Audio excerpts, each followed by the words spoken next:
Check this out. I'm in a tree. You're in a tree, but this tree is still alive. Isn't that amazing?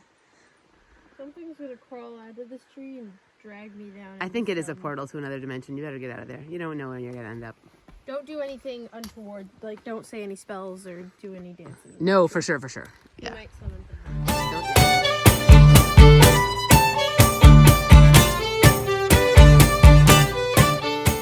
All right, it is day 3 of our Bernie to Dunsmuir section. And I'd have to say that we are both feeling the restorative power of sleep. Woo! Last night, I did not think I was gonna be able to hike. Nope. I was wrecked. We had a really nice campsite last night. It was not muddy like our first campsite. And it was, I felt, before we went to sleep, it was a little bit warmer, and then I got cold in the middle of the night. But yeah, we have about a 10-mile downhill at the beginning, and we'll stop halfway through for another amazing breakfast that we packed. So yeah. All right, we made it to breakfast, about 4.6. We've got 6 miles more of downhill to Fitzroy Gulch. No? Fitzhugh Gulch? Fitzhugh Gulch. I'm now naming things after Adventure Zone characters. And we got the thing going where we're gonna have coffee, we're gonna have breakfast, we're gonna have biscuits and gravy with Rocky Mountain Scramble. It's gonna be a mashup. I'm excited. I'm excited. She's been wanting this for a long time, so we're doing good. Body's still holding up amazingly against all odds. All right, here's the magnificence. So this is Rocky Mountain Scramble. That's the yellow, the egg. And I poured biscuits and gravy on top of it. Oh my God, it's so good. You're having yours separate. Still so good. My way's better. All right, we're at the McCloud River, and this is beautiful, and it is certainly cloudy. You can see my shadow on the bridge there. I'm on this groovy bridge. Hail and well met, my dude.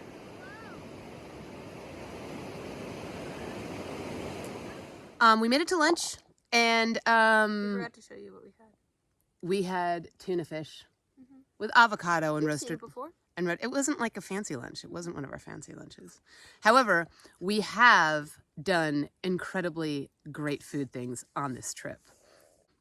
We're doing pretty good. It is day 3. We have made it 57 miles into this 82-mile pickup section, and today has been wonderful. We're most of the way up a 2,000-foot climb, which is, it's good, but today is so much easier than yesterday.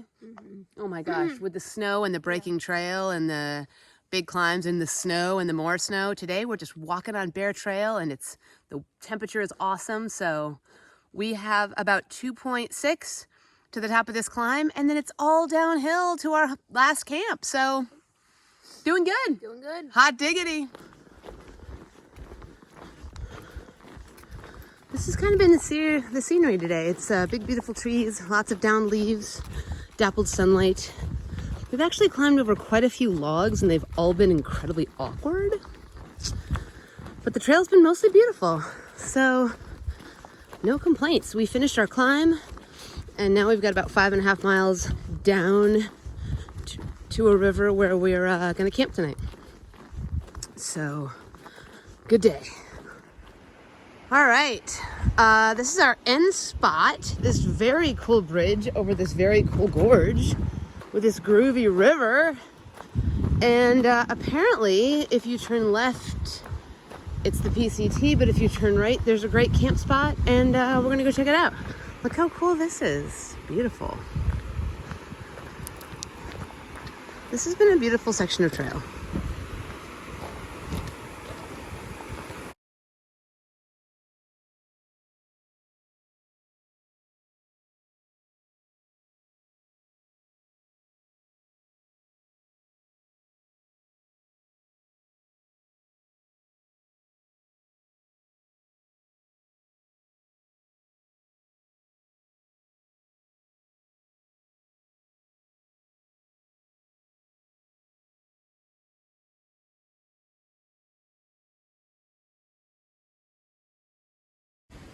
Okay, Camp 3. Camp 3, last one. We've got 16 miles to go. We kind of thought it might be a nice night to have a fire because we're way up here, and you know, I tried 3 times.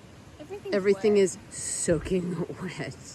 This is some wet wood. It got some big snow and some big rain here before we came. But the good news, the upside is we like to snuggle in the tent anyway, and we're having Mexican corn pie for dinner, and it is rehydrating so beautifully. I'm super stoked about it. It's gonna be amazing. Amazing. Go, corns, go. Yum! How was today? Today was good. The last 5 miles were painful. Things are starting to hurt. Yeah, me too, for sure. But- I got a blood blister. Yep. All right, ongoing, our advice for the class of 2022. What do you got? I got, don't force your trail family. Trail families happen. Sometimes they're huge. We met people who hiked with like this huge group of 15 people and they loved it. Like sometimes they're huge, sometimes there's just 3 of you. Yeah. And I don't know a lot of people who had the same trail family the whole trip. no, Schedules it change. Yeah. Schedules change. People change. Don't feel bad about it. Don't feel bad about it. It's okay. Just trail It's all families. good. Trail families change, and don't like. You shouldn't expect to like know who your trail family is going to be by Kennedy Meadow South. Sometimes you don't know who your trail family is going to be until Syad Valley. All right, my advice for the class of 2022 is this. You're gonna have the entire PCT to yourself. It's gonna be you and your fellow thru hikers. You're gonna be hiking in this blissful group where everybody's all the same. You're gonna have your tramily, but you're gonna have your extended bubble that you keep leapfrogging. All the way March, April, May, and then 2nd, 3rd week of June, Muggles, baby. The Muggles are gonna be out and they're gonna own the trail. And you're gonna be like, who are these people? Muggles, of course, being day hikers and weekend backpackers. And don't be like that. Don't be all superior. Like, you were a Muggle your whole life until 3 months ago, so don't be like that. But here's what I do have to say. You will not be able to get a campsite once the Muggles come out of the woodwork, because thru hikers cannot beat Muggles to campsites. Their hiking day is very short. They leave camp at 10 and they stop at 3:30, and you will not be able to beat them to that choice campsite. But here's the secret. Stop at that choice campsite at the lake, at the river, eat your dinner and swim, and then go 3 more miles to the dry camp, because Muggles don't dry camp. Once Muggles are out, that's what you got to do, because you're not going to beat them to the good spots. Nuh-uh, no way, no chance. So take your stuff, go 3 more miles, camp at that beautiful little tent site on Gut Hooks, which is now called Far Out for some reason. That's just a completely dry tent spot, and you will get it, my friend. So that's what you do. And apparently that happened to us a lot in Washington. A lot in Washington. Oh yeah, Three Sisters Wilderness. You're not getting a tent spot. Jefferson Park. If you're there in August, if you're in Three Sisters Wilderness in August, forget it. Actually, maybe Three Sisters Wilderness, because Oregon has the new permit system. But in Washington, if it's beautiful, Goat Rocks Wilderness, North Cascades, you're not getting that beautiful tent spot. So go dry camp. You'll get it. All right, that's my advice for the day. Good job. Sweet, sweet. Maybe more advice tomorrow. You never know. All right, it's night 3, the last night of our little adventure. Yep. And we're happy and cozy in the tent. Everything is dry. And this has been the most challenging thing about this trip, is that the sun goes down at 5, you guys. Yeah. And so if we go to sleep at 8, which is early, that's still 3 hours in the dark, just chilling and reading. We just had hot cocoa and cookies. I'd say 8 is early for like a backpacking trip for thru hikers. Yeah, but I mean, even on trail, we were asleep 8:39 most of the Yeah, that's true. So, yeah, that's been one of the biggest challenges of this trip, is that the sheer amount of night.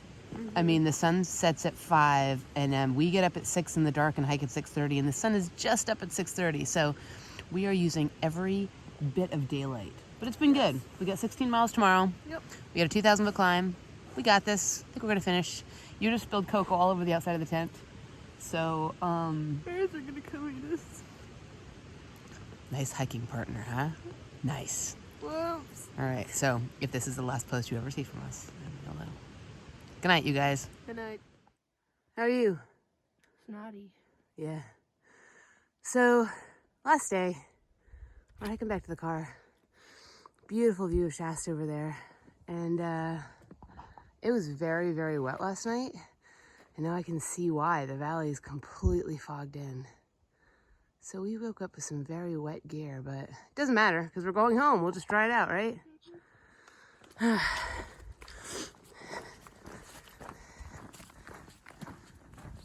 We are having breakfast, and we are having peanut butter banana brave and some coffee, and that's one of our favorites. And we have a gear failure. Are you ready for this?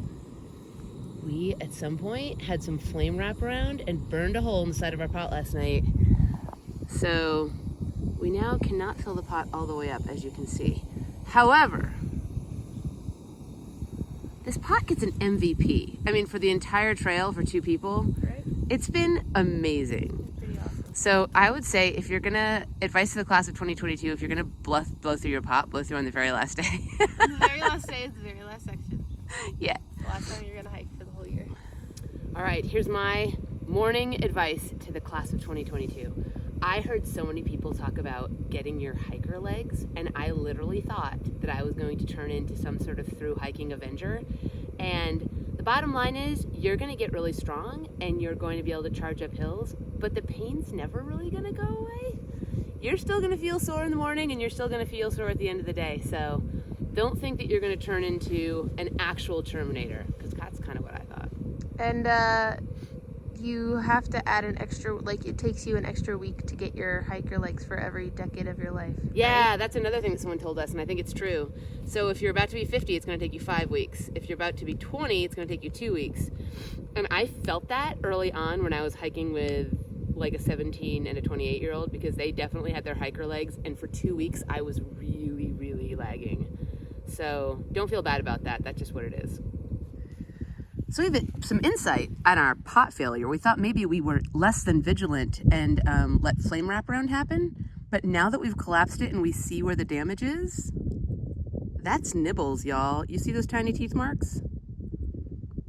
That's something that came and nibbled the seam right out of our pot. So, like, does this pot, does Sea to Summit even get a fail for this? I don't think they do. That's some little toothy marks. Well, creatures, if you were going to eat our pot crease and, like, I guess, render our gear unusable, thanks for waiting until the very last night. That's crazy.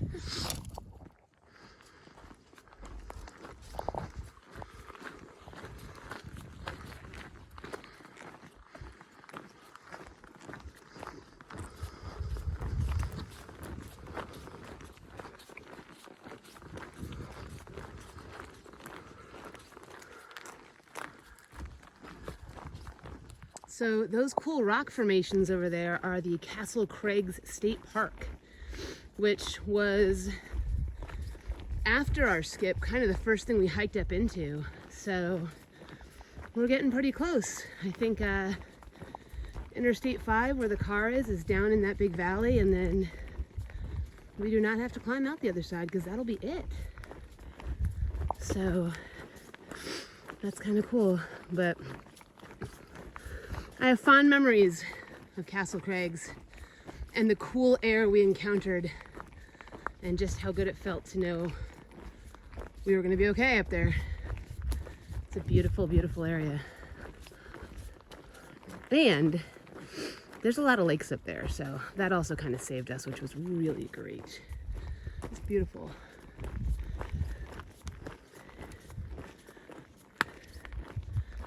And there's some crazy mountain over there, and then beautiful, beautiful Mount Shasta that we've been kind of playing peekaboo with all morning. Beautiful. So one thing that kept me up last night, you guys remember when 2 days before Stehekin I fell and dislocated my finger? Well, I finally, it's still not great.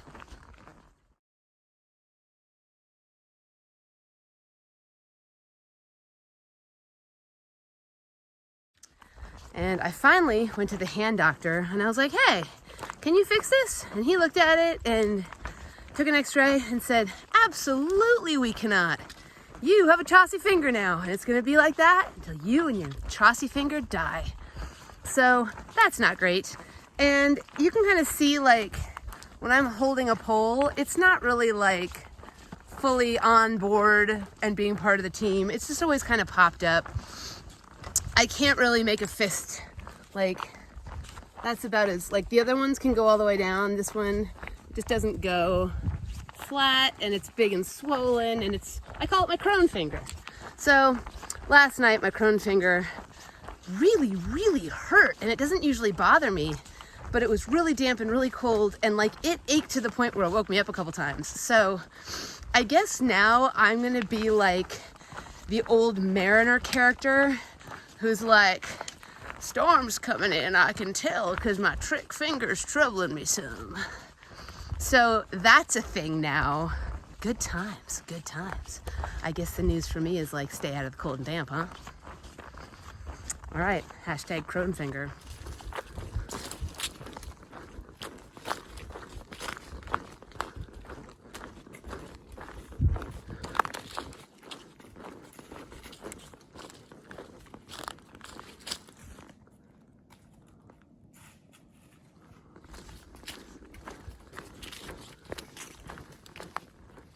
We got a pretty sick spot for our last lunch. We've got an amazing view of Shasta, and yeah, how you feeling? I'm tired. I'm tired too. We were both just saying our legs are finally feeling it. We had some really awesome salami that we got in our imperfect food box. Something that we caught on to that has been part of our lives since trail that we heard about in a podcast, and we've really liked it because I hate grocery shopping. So a delicious salami, a bunch of different cheeses, and some sourdough English muffins. It was a really good lunch. And Look at how much easier it would have been if you used my knife. was your knife better? You tried to tell me. All right, we are back in the car. We just got off Soda Creek Road, which is the end point of our Bernie to Dunsmuir section. And we're both very sore. But we did it. We did it. And now we have done every single step of the PCT except for 3 fire closures that we knew about when we started. Yep. So we did a fire closure. One of the fire closures actually disappeared when we got to hike it. That was down in the desert. Oh, yeah. So the first one was by Wrightwood. The second one was the Lake Hughes fire closure. Then that was right before Hikertown. And then we had continuous steps from there to Lion's Head fire now. And then continuing steps to right after the Lion's Head fire to the Canadian border. Yeah. That's awesome. But you guys, all of those miles that we missed because of the fire closures, which we couldn't do. They were absolutely closed for everybody in this area. I believe we got those in our just side miles. We did Kearsarge Pass. We had to do Kearsarge Pass twice. We had to backtrack 30 miles to Harts Pass. There were a lot of side miles that happened. VVR? A lot of side miles. We definitely did 2,660. And we didn't have to come off trail for any fires. Like, we were ahead of them the whole way. Yeah. So we didn't have to come off for Bootleg fire. We didn't have to come off for Dixie or Mackenzie Pass fire. Like, we just got through before those happened. So we were very, very fortunate. And now we're going to go get smoothies at our favorite smoothie place in Shasta. We discovered Thrive Bar when we were on the PCT, and they had amazing smoothies and amazing wraps, and we were like, if we're gonna be back in Shasta, we're gonna go back to Thrive Bar. Woohoo!